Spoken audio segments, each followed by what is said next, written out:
रहे नए साज रहे वक्त हिंद मेरा। वे दिन थे जांबाजी के, शहादत और बलिदान के। इलाहाबाद में देश की धरती को लहू का तिलक करने वाले चंद्रशेखर आजाद का जन्म मध्य प्रदेश के झाबुआ जिले में एक छोटे से गांव भाबरा में हुआ।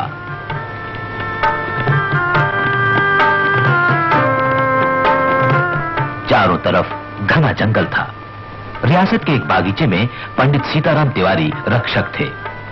23 जुलाई 1906 को इनके दूसरे पुत्र का जन्म हुआ।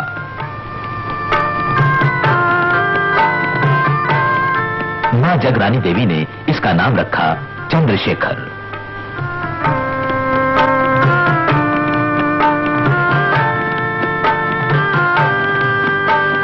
बीर बच्चों के साथ तीर चलाना, उड़ते पंछी को मार गिराना, यही चंद्रशेखर का बाल जीवन था। कुछ बड़े हुए तो एक व्यापारी के साथ जा पहुंचे बंबई। काम मिलते गए, करते गए। आखिर जहाज पर रंगसाजी का काम ठीक लगा, लेकिन मन उलाहना देता। पेट ही पालना था तो माता पिता को दुखी क्यों किया? घर से भागे क्यों? इन उलाहनों से तंग आकर बनारस गए। मन में निश्चय लिए कि संस्कृत पढ़ूंगा, पिताजी की इच्छा पूरी करूंगा। संस्कृत पाठशाला में दाखिला भी मिल गया। पिताजी के एक मित्र शिव विनायक मिश्र ने धीरज बंधाया, हौसला बढ़ाया। लेकिन किताबी पढ़ाई शायद नसीब में नहीं थी। आजादी की लड़ाई ने जोर पकड़ा। जलियांवाला बाग के कत्लेआम ने देश को हिला दिया। दिल की धड़कनों से आवाज उठी, भारत न रह सकेगा हरगिज गुलाम खाना। चरखा आजादी का प्रतीक बन गया और चंद्रशेखर ने स्वतंत्रता संग्राम में पहला कदम रखा। चंद्रशेखर को गिरफ्तार कर लिया गया। मुकदमे में चंद्रशेखर ने अपना नाम बताया आजाद, पिता का नाम स्वाधीन, घर जेलखाना।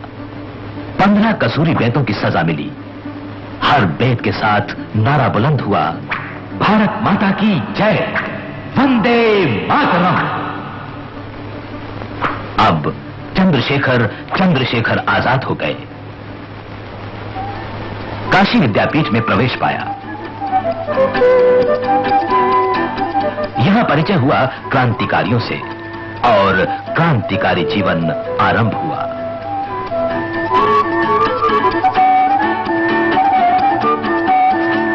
राम प्रसाद बिस्मिल के नेतृत्व में काकोरी स्टेशन के पास रेलगाड़ी से सरकारी खजाना लूटने की योजना बनाई गई। चंद्रशेखर आजाद इसमें शामिल थे। योजना सफल रही। आजाद के एक सहयोगी सदाशिवराव मलकापुरकर कहते हैं, काकोरी स्टेशन पर रामप्रसाद बिस्मिल के नेतृत्व में 10 हमारे देशभक्तों ने रेल से खजाना लूट लिया। ये घटना 9 अगस्त सन 1925 की है। यही है वो जगह जहां खजाना लूटा गया।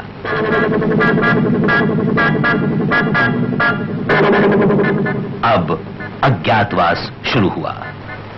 आजाद झांसी आ गए।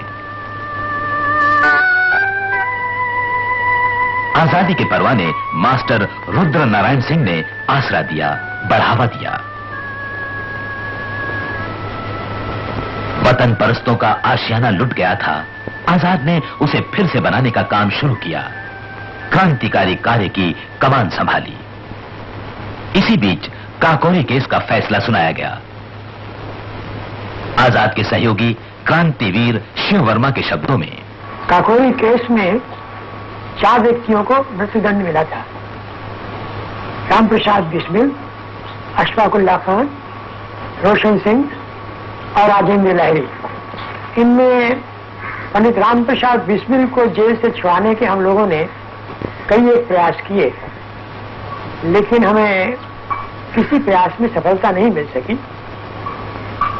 तो अंत में पार्टी की तरफ से मुझे ये आदेश हुआ कि मैं जाके जेल में फांसी से एक दिन पहले उनसे मुलाकात करूं और पता लगाऊं कि पार्टी के हथियार कहां-कहां रखे हैं और दूसरे संपर्क कहाँ क्या क्या है।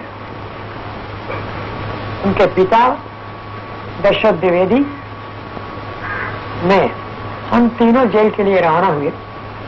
पिताजी बिस्मिल की मां को अपने साथ नहीं लाए थे, ये सोच के कि शायद मां रोएगी और आखिरी वक्त मुमकिन है बिस्मिल का दिल भारी हो जाए, तो मां को अपने साथ नहीं लाए थे।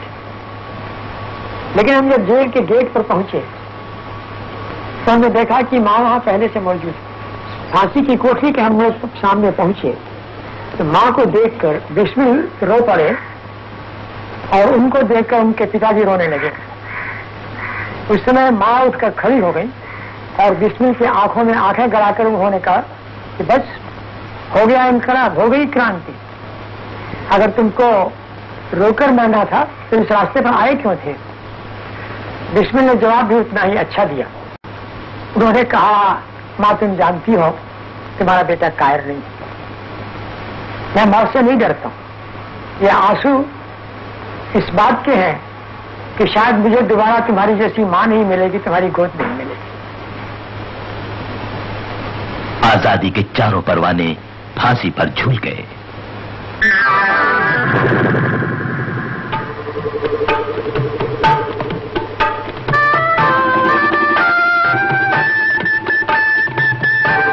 झांसी में पुलिस की सरगर्मियां बढ़ी तो आजाद के लिए पास ही सातार नदी के तट पर रहने का इंतजाम किया गया। यहां वे हरिशंकर ब्रह्मचारी के रूप में रहे।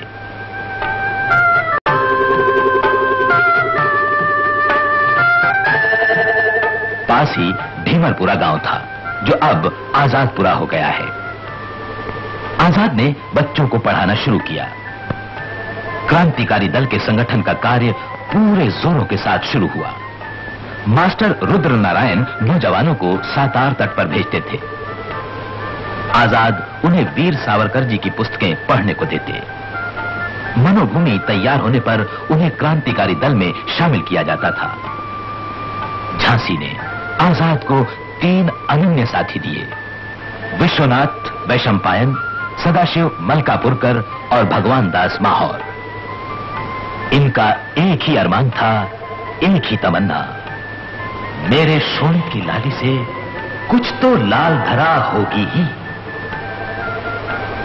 बजरंगबली की इस बढ़िया से क्रांतिकारी संगठन की जड़ें पूरे उत्तर भारत से महाराष्ट्र तक पहुंची।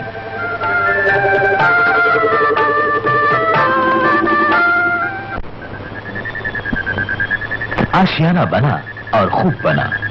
दिल्ली के फिरोजशाह कोटला के खंडहरों में एक बैठक हुई। इसमें पंजाब, यूपी, बिहार, बंगाल, महाराष्ट्र सभी प्रांतों के सदस्य शरीक हुए। पंजाब में भगत सिंह तथा नौजवान भारत सभा के सभी नौजवान आजाद के साथी बन गए।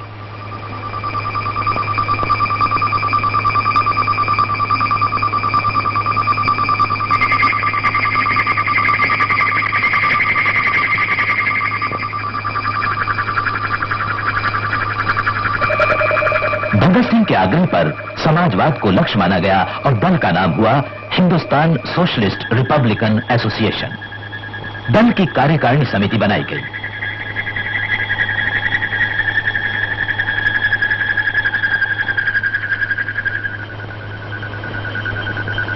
सर्वसम्मति से चंद्रशेखर आजाद को कमांडर इन चीफ चुना गया। धन जुटाया गया, हथियार आए, बम बनने लगे। सरफरोशों के दिल बेताब थे। जिस साम्राज्य पर कभी सूर्य अस्त नहीं होता था, उसकी नींवें हिलाने के लिए इंतजार था बस मौके का।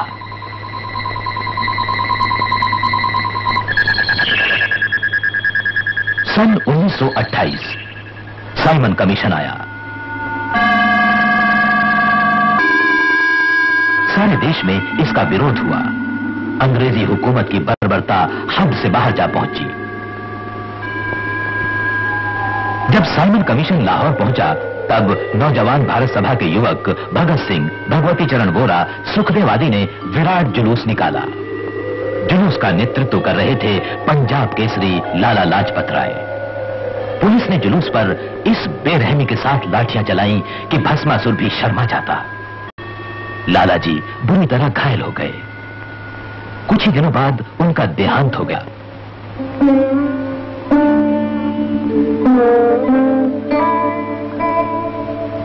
लाला जी के खून का बदला लिया गया।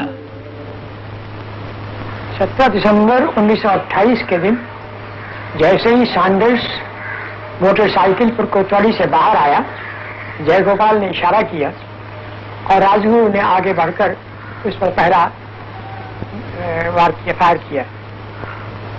उसके बाद भगत सिंह और राजगुरु दोनों ने अपने पिस्तौल उसके ऊपर खाली कर दिए। वहां से उनको डीएवी कॉलेज के छात्रावास की तरफ जाना था। जैसे ही वो उस तरफ चलने लगे तो चनन सिंह नाम के एक हवलदार ने इनका पीछा किया। अगर वो चाहता तो राजगुरु को पकड़ सकता था, लेकिन उसने राजगुरु को न पकड़कर भगत सिंह को पकड़ना ही ठीक समझा। इस दौड़ में एक अवस्था ऐसी आई जब भगत सिंह आगे, चनन सिंह बीच में और राजगुरु पीछे हो गए। राजगुरु चाहता था कि चनन सिंह को पकड़े ताकि भगत सिंह को निकल जाने का मौका मिले। चनन सिंह हाथ बढ़ा रहा था भगत सिंह को पकड़ने के लिए। ऐसी स्थिति में डीएवी कॉलेज की दीवार पर बैठे हुए आजाद ने पहला फायर किया जो चनन सिंह के रान में लगा। चनन सिंह फिर भी दौड़ता गया। दूसरा फायर हुआ जो उसके पेट में लगा और चनन सिंह धराशायी हो गया। इस तरह से ये दोनों साथी आजाद की उस निशाने की वजह से सही सलामत वहां से बाहर हो सके।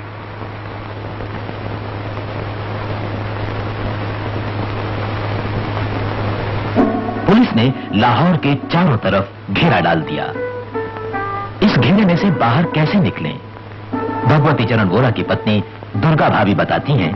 सैंडर्स मर्डर के बाद रात को सुखदेव मेरे पास आए और उन्होंने कहा आपको कहीं बाहर जाना पड़े तो आप जा सकती हैं। मैंने कहा जा सकती हूँ।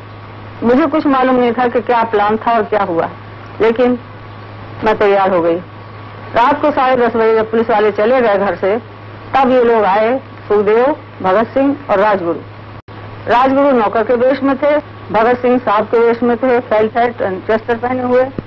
तो सुबह पुलिस वालों के आने से पहले ही ट्रेन जाती थी, तो हमने मेम साहब का रूप बनाया, हाई हील का जूता पहना और कपड़े बढ़िया से बढ़िया, मुंह पर पाउडर पोता, और भगत सिंह तो थाई साहब बना हुआ। उसने मेरे लड़के को बाएं हाथ से लिया, आधा मुंह ढक लिया और आधे मुंह पर उसने अपनी वो हैट लटका ली। इस तरीके से हम टांगे से सही सलामत स्टेशन पहुंचे।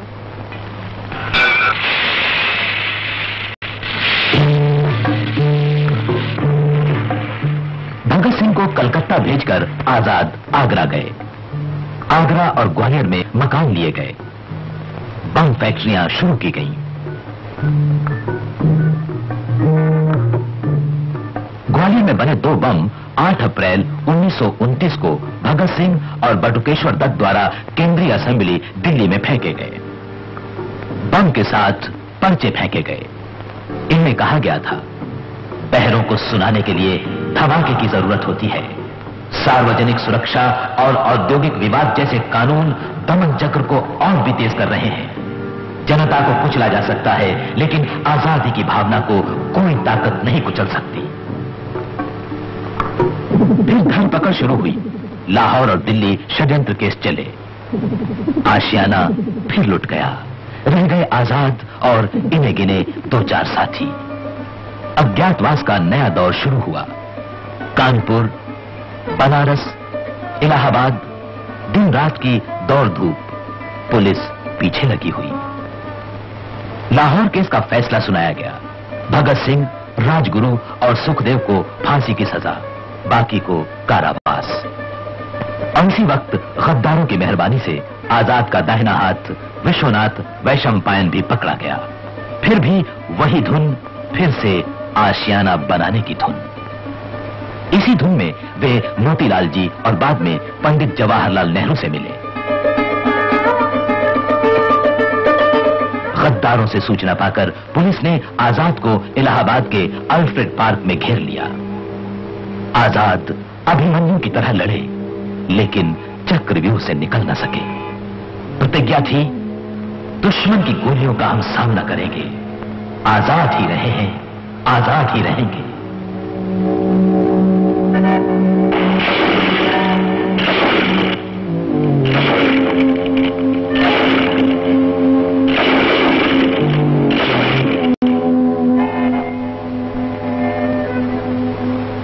प्रतिज्ञा पूरी हुई। माता जगरानी देवी भावरा में चंद्रशेखर के लौटने का इंतजार करती रहीं। 2 उंगलियां बांध रखी थीं। चंद्रशेखर से मिलन के बाद इन्हें खोलना था, लेकिन यह मिलन सपना ही बना रहा।